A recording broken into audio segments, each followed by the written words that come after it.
Finschaffen Open member cleared of firearm charges. Suspect arrested and charged under cyber crimes. And biggest off-season rugby league competition kicks off. Good evening, this is Wednesday's news. I'm Kilawani.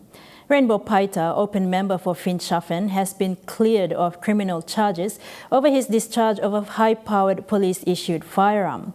Police Commissioner David Manning issued a media statement yesterday saying there is insufficient evidence to pursue any charges against Paita.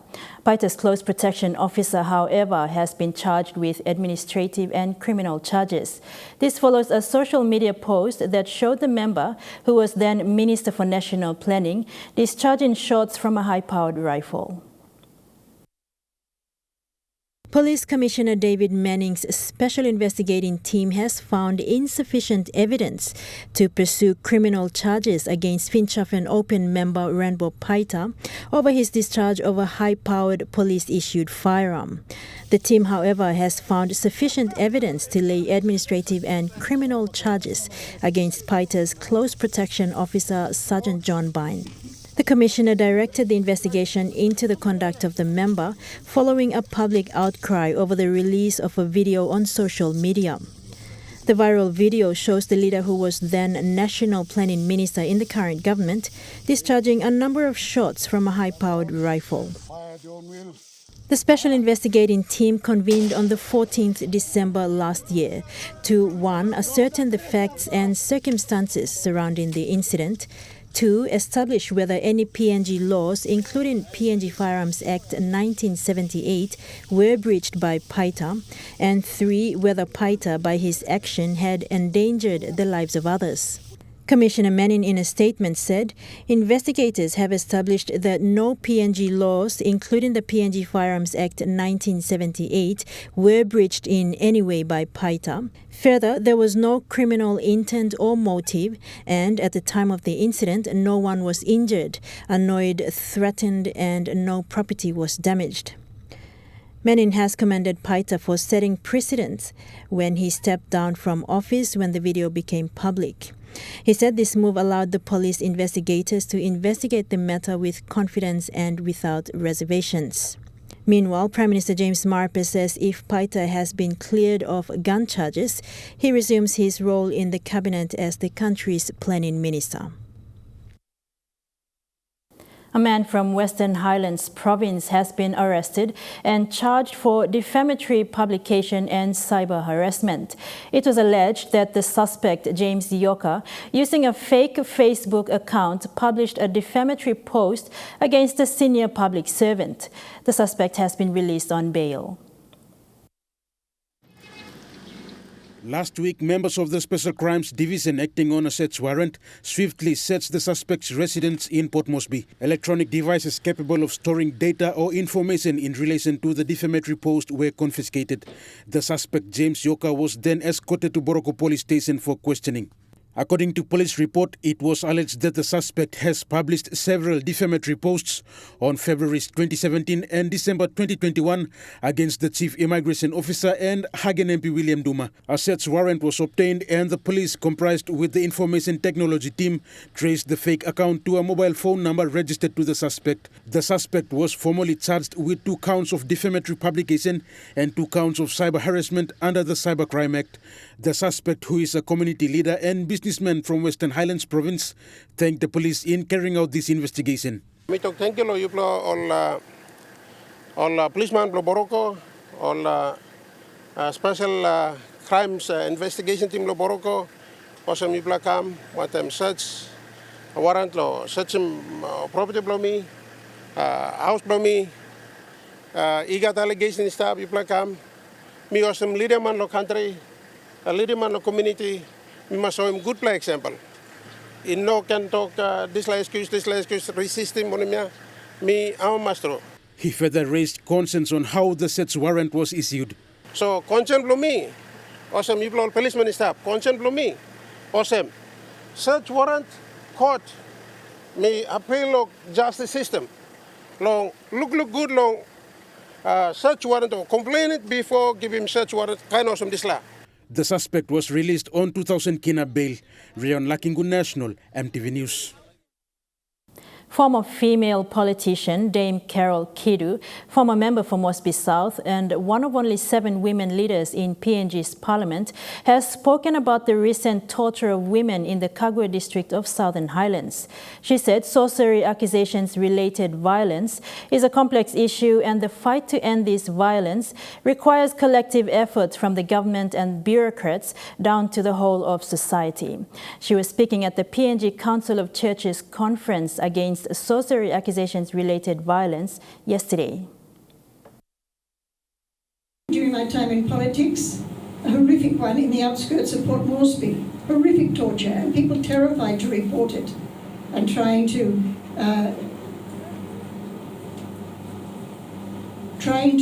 get help but didn't want to be known that they were trying to get help.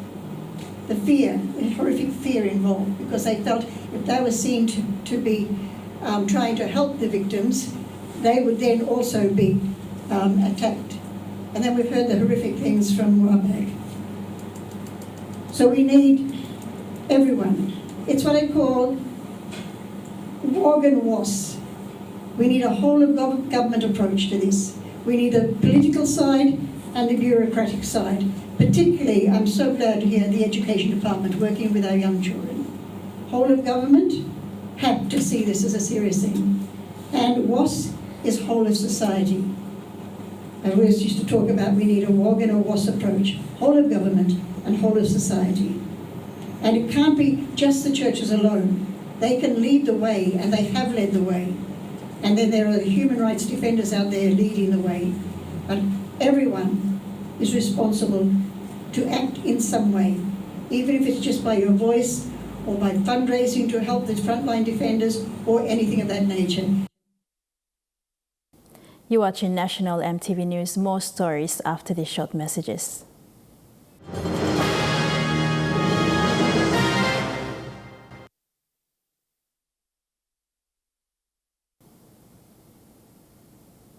Welcome back to the news. Youths of Morata 1 in Port Moresby will begin a cleanup of 13 of its inner streets as part of the district government's initiative to involve youths in the development of their communities. Programs for youth and women spearhead the development of Moresby Northwest development aspirations as the country's election draws nigh. A small gesture, yet a significant one. These are the tools for the job, a job that prompts youths to clean up their own streets of Morata 1, 13 in total. So all the youths in all those streets will be engaged in cleaning your streets. See all the topla grass, now all the drains that are no good, all the boys and girls will be involved in cleaning the streets and picking up the rubbish. Put all the young ladies will put all the rubbish in the black plastic bag. That vehicle will come and take them away. For many years, Morata has been regarded as a notorious area to live in. Now many working-class citizens in the city call it their home. The growing youth population has been responsible for many disturbances and lawlessness in the area.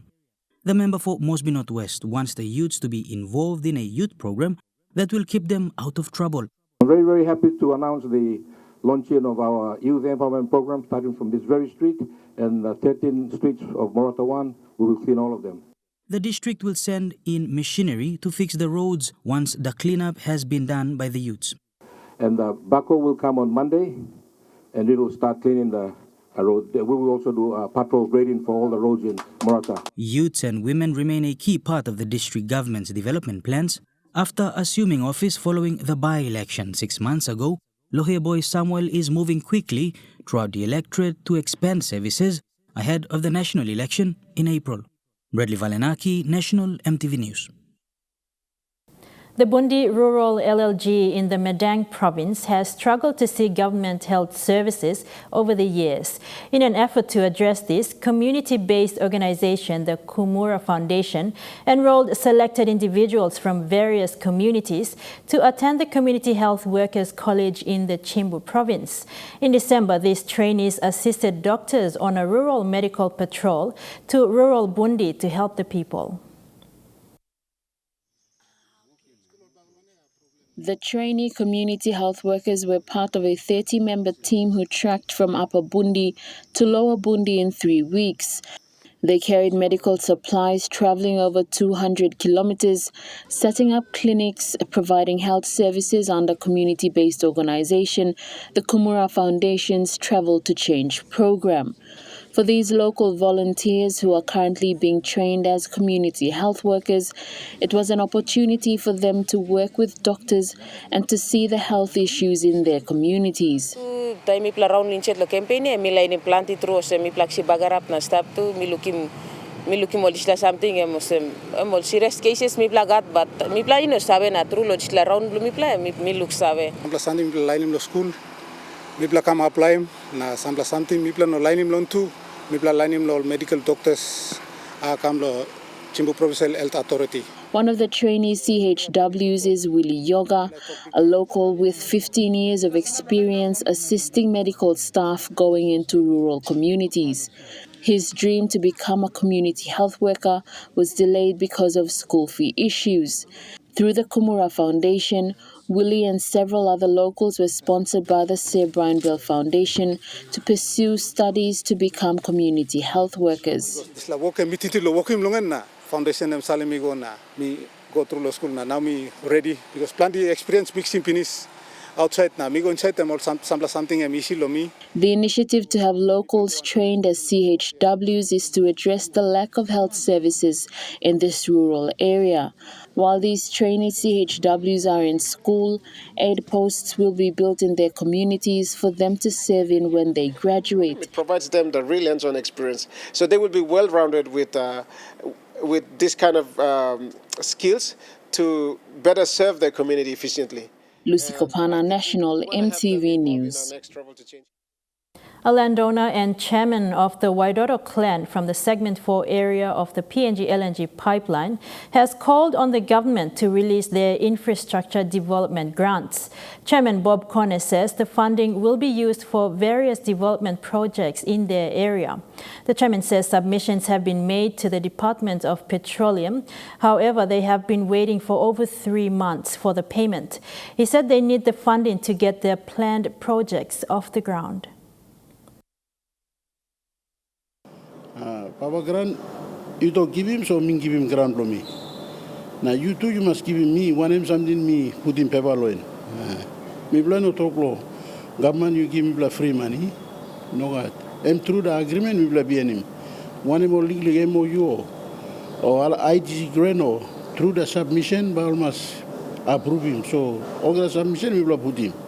He come inside or legally work for come up inside the community. Suppose me logo big nothing no place hard. Chairman stablo here, all beneficiaries stablo here. Na me block campaigns la money bla so please nam bla pilosem. Government you have to release that money and then must go back to place na. Establishing project bla na, legally house bla school bla na, road bla na, all this la kanso. And now looking at the Nest Fund market report, the Kina closed unchanged at $0.2850 in the interbank market. At Bank South Pacific, your Kina is buying $0.2775 $0.3830 Australian dollars, $0.4068 New Zealand dollars, and 31.39 Japanese yen. Looking at commodity prices at New York close, gold is trading higher, coffee closed higher, cocoa closed higher, and copper closed lower. Crude oil is trading lower, palm oil closed lower, and copper closed higher. And on the stock market, the Dow Jones closed. This is Wednesday's news. Trukai Sports is next. Stay tuned for the details.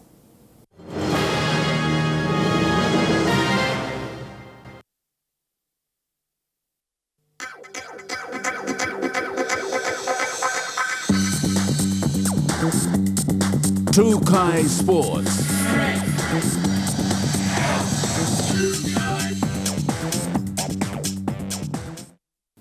Welcome to Trukai Sports.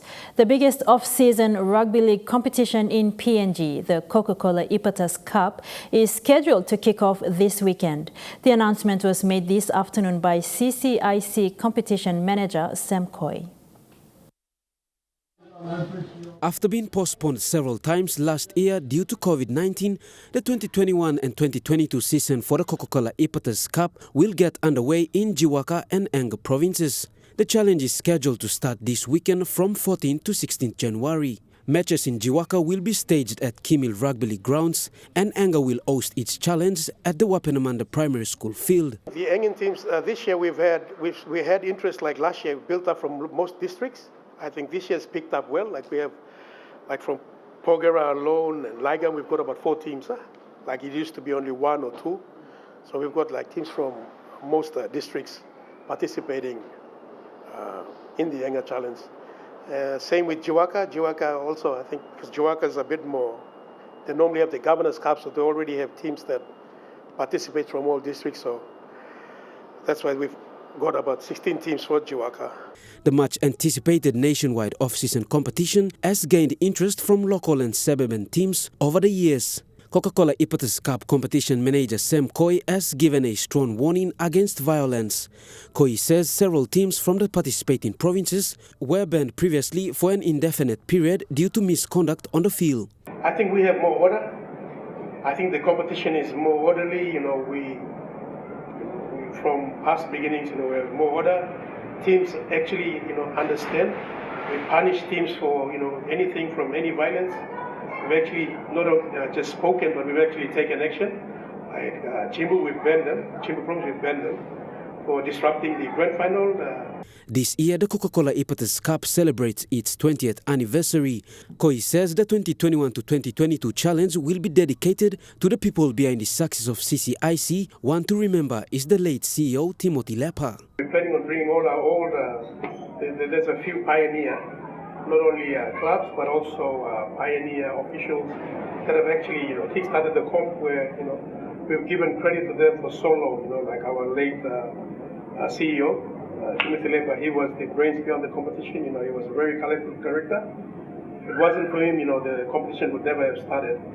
And those are some of the things we're looking at giving back to the competition and, giving recognition where it's due to not only our late CEO, but also there's a number of hardworking coordinators that have been there since day one. Suli Trukai Sports. Gabuane village in the Abau district of Central Province hosted its annual volleyball tournament last week, but this time attracting players and teams from NCD and other districts of Central Province, making it the biggest ever in the tournament's history. A total sponsorship funding of 20,000 kina was given for the hosting of the tournament by Abau MP Serpukatemu.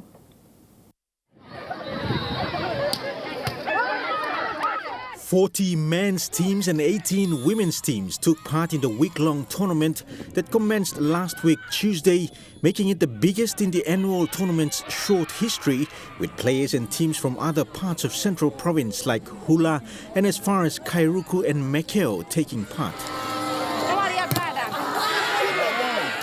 A few representative players from NCD also took part in the tournament that showcased a higher level of volleyball talent, with referees from national level with international exposure officiating at the tournament.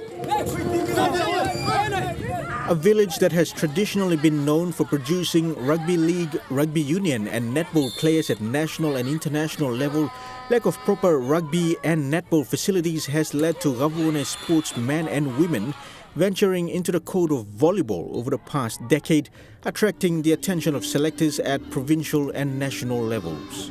The former rugby oval in the village has been converted into an open volleyball arena.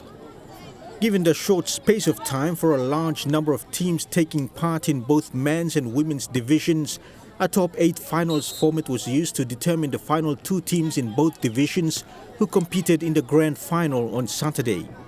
4 pools of 10 teams each battled it out in the men's division, while 2 pools of 9 teams each competed in the women's division. Team Daddy Kills came out as winners in the men's division after beating DJR2 in the grand final 3 sets to 2, receiving 4,000 kina in prize money.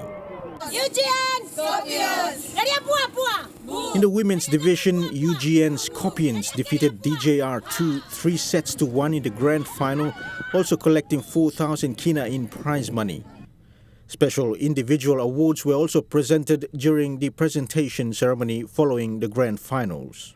Other similar sporting tournaments have also been held in neighboring villages in the Marshall Lagoon area, on the Aroma Coast, and also at the Abau District Centre, Kupiano, where a netball tournament for the district is being held this week. Dennis Orere, Trukai Sports.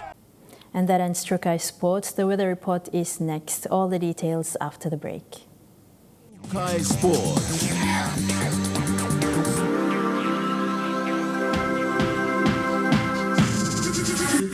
Trukai Sports.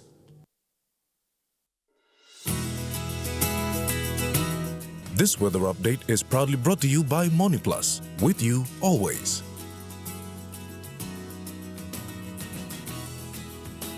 Weather forecast for tonight and tomorrow. Southern region, Port Moresby and Kerama, mostly fine, partly cloudy with chances of a shower or two. Popondetta, mostly cloudy with some rain showers and possible thunderstorm.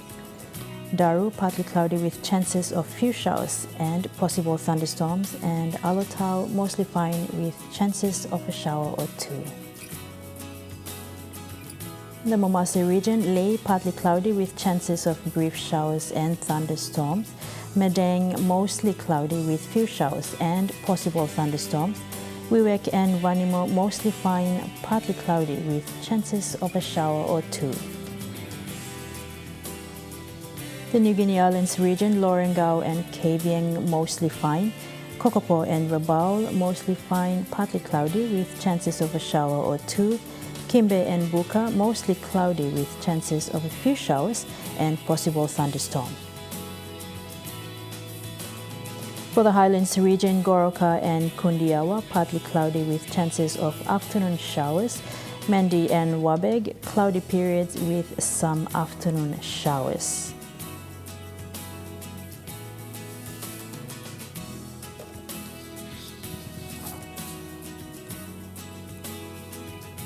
Forecast for small crafts for the next 24 hours.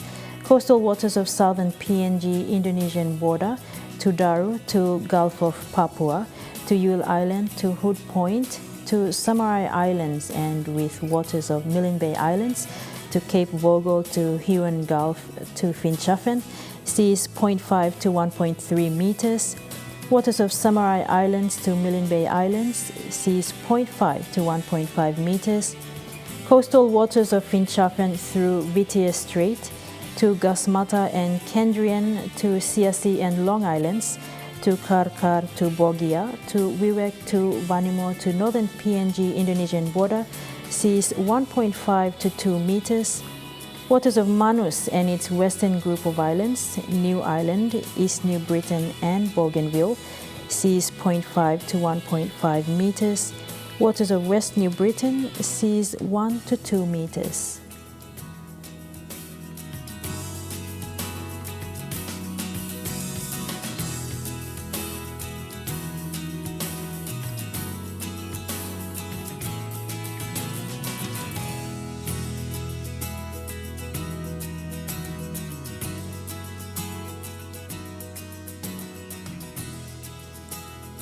Ocean forecasts for PNG areas. The Coral Seas, seas light to moderate with northwest winds to southwest winds of 10 to 20 knots.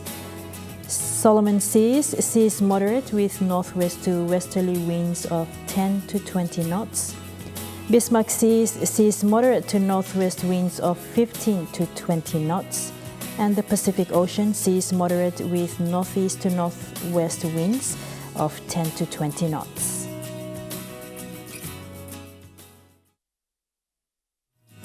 The weather update was proudly brought to you by MoniPlus, with you always. And that's the news, sports and weather for today, Wednesday, 12th of January 2022. Have a pleasant evening. Bye for now.